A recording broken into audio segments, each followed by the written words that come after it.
నమస్తే అండి.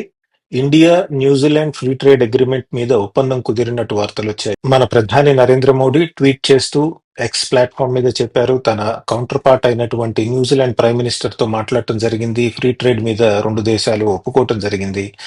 ఈ ఫ్రీ ట్రేడ్ అగ్రీమెంట్ వల్ల 2 దేశాలు ఆర్థికంగా చాలా బలపడతాయి. ఈ 2 దేశాల మధ్య వాణిజ్యం ఇంప్రూవ్ అవుతుంది. అంతేకాదు ఇన్వెస్ట్‌మెంట్స్ గూడా పెట్టుబడులు గూడా పెద్ద ఎత్తున పెరుగుతాయని మన ప్రధానమంత్రి చెప్పడం జరిగింది. మనం కనుక గమనించినట్టయితే 22-23లో ఒకసారి యునైటెడ్ అరబ్ ఎమిరేట్స్ తో ఒక ఫ్రీ ట్రేడ్ అగ్రిమెంట్ అయింది మనకి. ఆ తర్వాత కనుక చూసుకుంటే మొన్నటికి మొన్న బ్రిటన్ తో ఒక ఫ్రీ ట్రేడ్ అగ్రిమెంట్ సంతకం పెట్టడం జరిగింది. ఆ తర్వాత మొన్న ప్రధాని 3 దేశాల పర్యటనలో ఒమాన్ తో free trade agreement, comprehensive economic partnership agreement sign చేయటం అయింది. ఇప్పుడు న్యూజిలాండ్ తో కూడా ఒక ఫ్రీ ట్రేడ్ అగ్రిమెంట్ సంతకం పెట్టడం జరిగింది. ఇవి గనుక గమనించినట్టయితే ఈ గత కొద్ది కాలంలో భారత్ పెద్ద ఎత్తున ఫ్రీ ట్రేడ్ అగ్రిమెంట్స్ వివిధ దేశాలతో సంతకం పెడుతోంది. ఎందుకంటే ప్రపంచ వాణిజ్య రూపురేఖలు మారుతున్నాయి. దానికి అనుగుణంగా భారత్ తన అంతర్జాతీయ వాణిజ్య శైలి మార్చుకుంటోంది. ట్రేడ్ యొక్క టాక్టిక్స్ మారుస్తోంది, స్ట్రాటజీ మారుస్తోంది.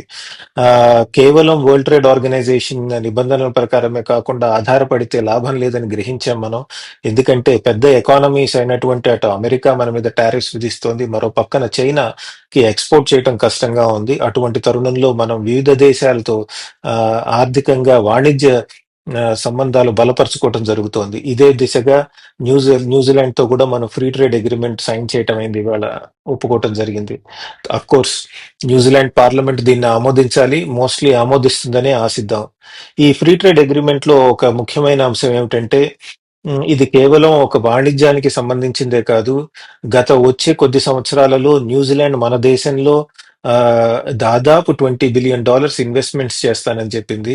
అంటే పెట్టుబడులు పెట్టడం జరుగుతుంది ఈ న్యూజిలాండ్ అని చెప్పడం జరిగింది. అదొక ముఖ్యమైన అంశం. ఇంకో ముఖ్యమైన అంశం ఏమిటంటే ఇందులో అగ్రికల్చరల్ సెక్టర్ ఏదైతే ఉందో, భారత్ కి సంబంధించిన అగ్రికల్చరల్ సెక్టర్ ఏదైతే ఉందో వాటిని ప్రొటెక్ట్ చేయడం జరుగుతోంది. న్యూజిలాండ్ తో జరిగిన ఫ్రీ ట్రేడ్ అగ్రిమెంట్ లో కూడా భారత్ లో కనుక వాళ్ళు అగ్రికల్చర్ కి సంబంధించినవి కానీ, డైరీకి సంబంధించినవి కానీ ఏమన్నా ఎక్స్పోర్ట్ చేస్తే వాటి మీద మాత్రం సుంకాలు పట్టడం ఖచ్చితంగా జరుగుతుంది. ఎందుకంటే మన డైరీ వ్యవస్థని, మన అగ్రికల్చర్ వ్యవస్థని కాపాడాలి కాబట్టి వాటి మీద ఎటువంటి టారిఫ్ రిడక్షన్ అంటే సుంకాల్ని తగ్గించే ప్రసక్తే లేదని మన ప్రభుత్వం చెప్పడం జరిగింది. దానికి న్యూజిలాండ్ వాళ్ళు ఒప్పుకోవటం జరిగింది. సో దీన్ని బట్టి చూసుకుంటే మిగతా దేశాలతో చేస్తున్న చర్చలు కూడా అటు యూరోపియన్ యూనియన్ కానివ్వండి, ఇటు అమెరికాతో కానివ్వండి, వాళ్ళకు కూడా పెద్దగా అగ్రికల్చర్ డైరీ రంగంలో మినహాయింపులు దొరక్కపోవచ్చు అనే అనుకోవాలి. కానీ చూద్దాం అదేమవుతుందో. ఇంకో ముఖ్యమైన విషయం ఏమిటంటే ఫ్రీ ట్రేడ్ అగ్రిమెంట్ లో ఫ్రీ ట్రేడ్ అగ్రిమెంట్ తో పాటు కొంతవరకు భారతీయులు ఎవరైతే అక్కడ పిల్లలు చదువుకుంటున్నారో వాళ్ళకి ప్రాక్టికల్ ట్రైనింగ్ కోసం కానివ్వండి, వివిధ రకాలుగా వీసా ఎక్స్టెన్షన్ మీద కూడా 2 దేశాలు చర్చించడం జరిగింది. వాళ్ళకి ఎటువంటి ఇబ్బందులు లేకుండా చూడాలని భారత్ ప్రభుత్వం ఆ న్యూజిలాండ్ ప్రభుత్వాన్ని కోరింది. అటువైపు నుంచి అగ్రిమెంట్ వచ్చినట్టే కనబడుతోంది.